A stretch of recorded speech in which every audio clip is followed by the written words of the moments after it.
Hi students, Assalamu alaikum. Hope you'll be doing well. And as we are discussing the poem that is My Mother at 66, and I already sent you some two or three video lectures upon this poem and the poet Kamala Das. And we also read this poem. That is, we did the reading of this poem in the previous lecture, video lecture, and in today's lecture, we'll be discussing certain things regarding this poem. See, first we'll discuss its title. We'll be discussing the title of the poem, that is My Mother at 66, how appropriate the title of this poem is. And then we'll analyze this poem. We'll be doing analysis of this poem. We'll be doing a critically analysis of this poem. So title and then critical analysis of this poem. Then we'll discuss its form and style. What is the form of this poem and what is the style of this poem? These things we'll also try to discuss. And after that, we'll be discussing the themes which we get from this poem. We'll be discussing the themes, and then after that we'll be discussing the poetic devices used in this poem. There are so many poetic devices which have been used in this poem. A simile is there, repetition is there. We have this personification, we have imagery, and we have other these poetical devices which have been used in the poem. So, and lastly, we will discuss the message we get from this poem. What is the message which we get from this poem? So all these things we'll discuss in this video. If they are not completed, so we'll discuss some other things in the following video. So we'll start with title, then analysis, then form and style, then themes, then poetic devices, and lastly message. But it gives us such message, it gives to the reader. So all these things we'll discuss today. Okay, see, as far as the title of this poem is concerned, the title of this poem is My Mother at 66. See, we'll see how much appropriate this title is. See, actually the title of this poem, it is apt. The title of this poem is apt, as the poem is about the narrator's realization that time has flown by and old age has crept up on her mother. So this is what it says. The title is My Mother at 66, and 66 is the age which is considered as old.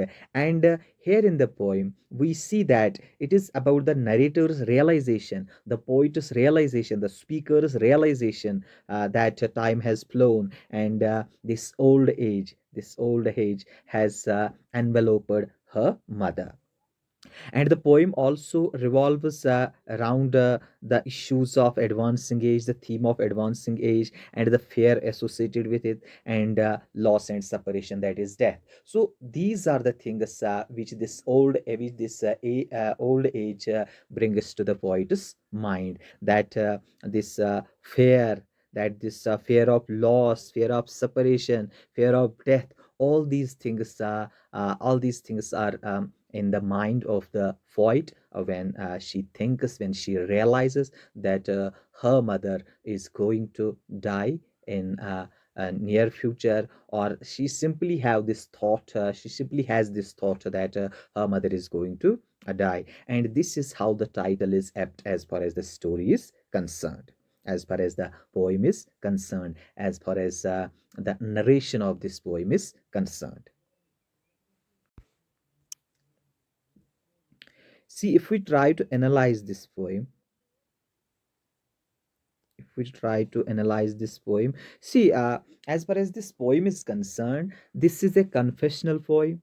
this is a confessional poem, as it is intense in its feelings, as and in its approach. It is intense in its feelings and in its approach, as this is a confessional poem. And confessional, when we talk about confessional poetry, so in confessional poetry, there are feelings. Confessional poetry is always accompanied accompanied with feelings, because one cannot confess anything without feelings. So this being a confessional poem, it is filled with intense feelings, and it has a different approach in it. The poem engages with a plethora of mingled emotions, ranging from love, pain, nostalgia, sadness, and despair. So it is a mingling. It is a form of mingling emotions. It is a form of mingled emotions. So all these emotions, they are filled in this poem. It is decorated with all these emotions, that is ranging from, that is love, pain, nostalgia, sadness, and despair. All these emotions are there in this poem. So this poem is about all these emotions. And furthermore, action and emotion are beautifully intertwined in this poem. So we on the one in one, we see this actions and emotions. We see actions and emotions intertwined in this poem. That is, this poem is some this poem talks about actions. It talks about emotions as well. It talks about emotions as well, as the idea of moment is very necessary in this poem. See, if we discuss this idea of moment, the idea of moment is central to understanding this poem. It is very important to understand this poem, this idea of moment.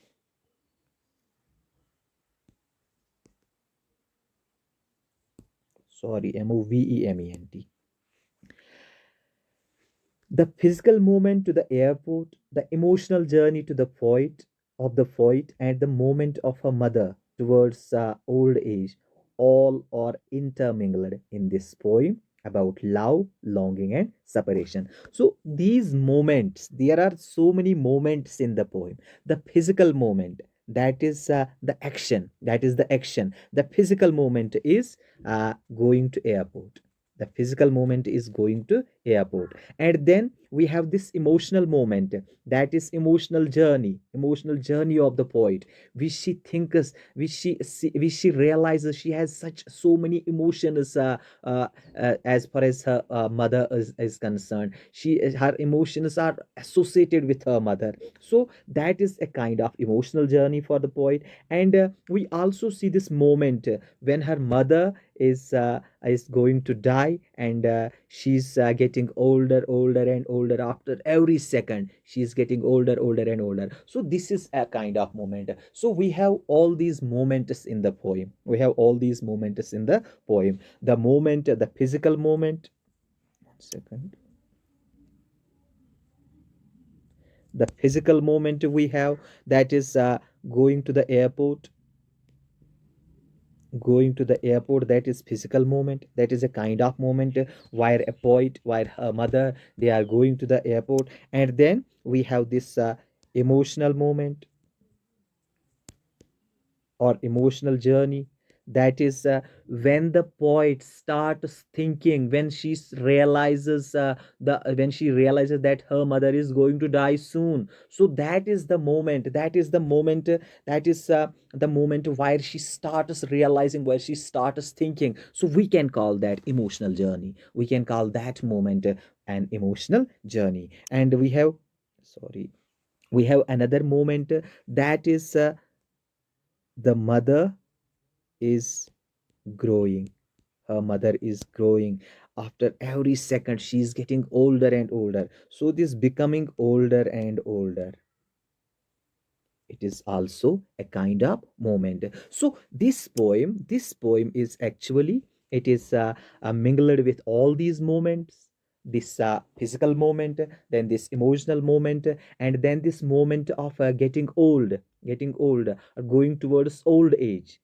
going towards old age. These all these are intermingled in this poem, and they talk about love, longing, and separation. So this these moments, these moments, physical moment, emotional journey, are getting older. All these moments, they talk about love, they talk about longing, and they talk about separation in this poem. So we have these three things in the poem, these three issues. We find love in this poem between mother and the relation of mother and daughter. It is filled with love. And we find longing because this daughter, she's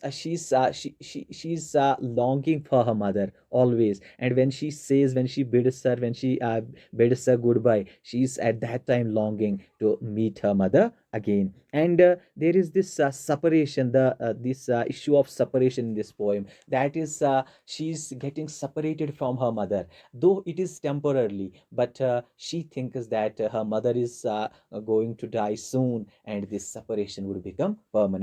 So all these moments, they are filled with these things, that is love, longing, and separation.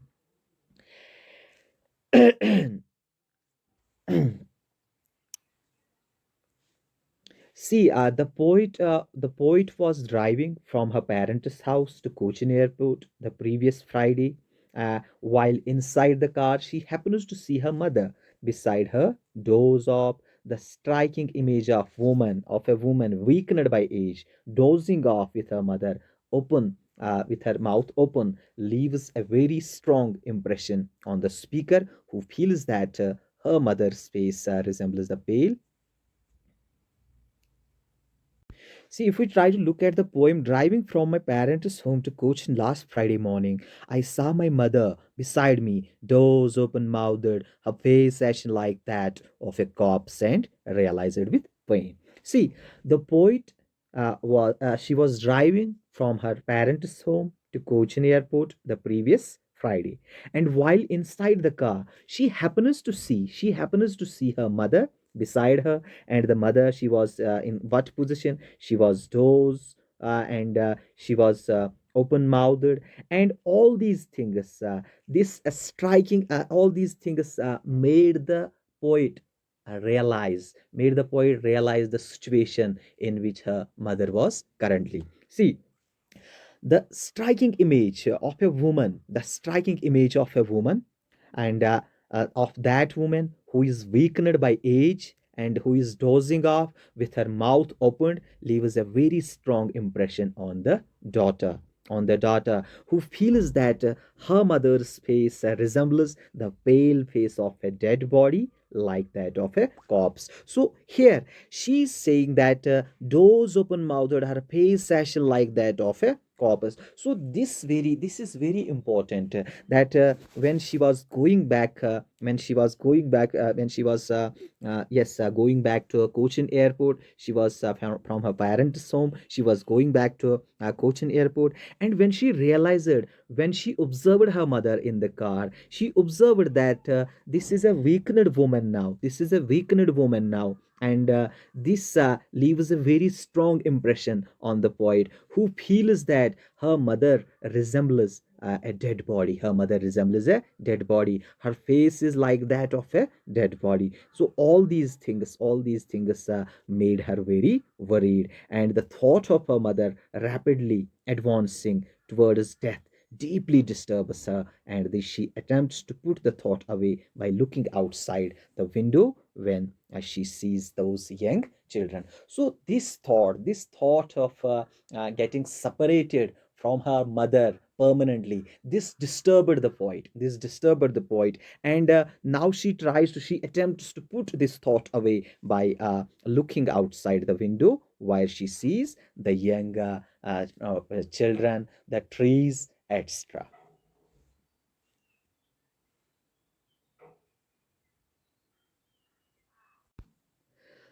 This transition from the stillness of the dozing mother to the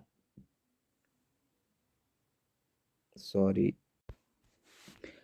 and this transition from the stillness of the dozing mother and a moment of youth through a single glance is simply remarkable. It is she's artist in doing this. And this stillness, the stillness which is inside the car, the stillness, see here, doors open mouthed, or face like ash, face ashen like that of a corpse. So there is, in the car there is stillness, silence.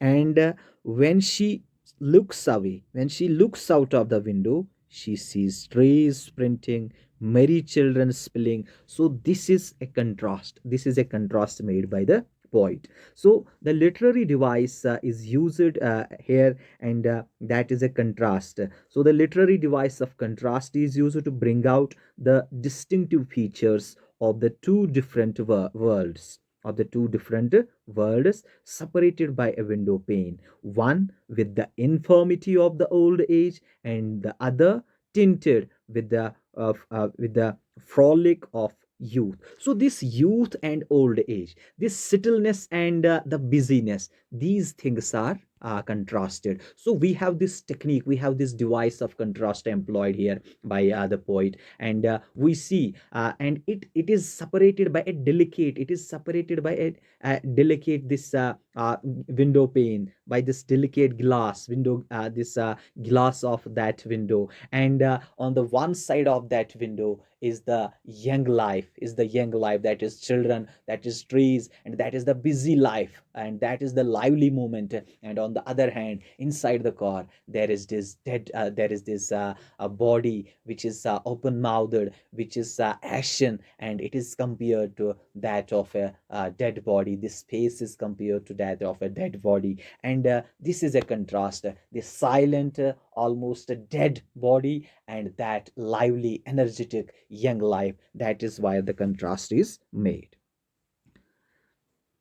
Another device used here is the device of personification.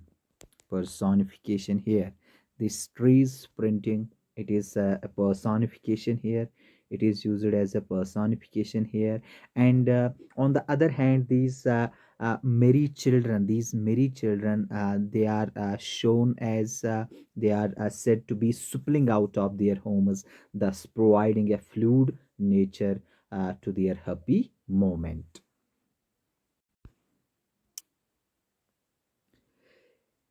See, when the this out of their homes, but after the airport's security check, standing a few yards away, I looked at her again. I looked again at her, wan, pale as a late winter's moon, and felt that old familiar ache.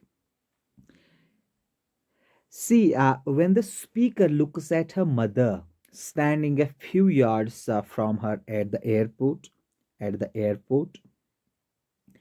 and at the airport where this security check is made, the mother's face is described as by a simile. Yes, that is described by the simile, wan, pale as late winter's moon here, when pale as a late winter's moon. So this is another simile used in the poem. And this is when the poet looks at her mother at the airport security check, and she saw her mother's face, and she describes it as when pale as late winter's moon. And here we see a imagery of the winter moon is used in this part of the poem. And winter is used to evoke a sense of an ending, that is aging, and the inevitable darkness, that is death to follow. Also, the moon has stereotypically received a feminine treatment, and the simile, that is as a pale moon, is quite apt to describe the round pale face of the aged mother. And on seeing her mother, the poet experiences that familiar old ache, her childhood fear. So that is the fear. When she looks at her mother, she experiences that old familiar ache, she experiences that fear of her childhood, she experiences all these things, though she doesn't specifically state what it actually is. We can safely infer that it is the fear of losing her mother. She doesn't describe it. She doesn't this particularize it. She doesn't specifically, she doesn't state anything about which kind of fear this is, but we can infer, we can get the meaning out of it, and we can simply say that it is the fear of losing her mother. It was the fear of losing her mother. This my this fear, and felt that old familiar ache, my childhood's fear. But all I said was, see you soon, Amma. And all I did was smile, smile, and smile. And see, despite being deeply thoughtful of her mother's present and future, the speaker, the poet, can neither stop herself from going away from her mother, nor can she stop her mother from going away from her forever, because it is the old age, and she cannot stop this old age. She cannot stop her mother from growing older and older, day in and day out. All she can do is part with the hope of seeing her mother soon, seeing her mother again. The parting is made all the more poignant by the fact that though she hopes to see her mother, she fears that she might not. So she's in one on one side of the poem. She's hopeful when she says, "See you soon, Amma." When she says, "See you soon, Amma," she's very hopeful of meeting her mother again. She's very hopeful of seeing her mother again. But at the same time, she fears that she might not see her mother again. She might not meet her mother again. This intermingling of emotions of love, hope, longing, nostalgia, fear, and a sense of helplessness at the face of the inevitable seems to find its way in the repetition of the final words of the poem.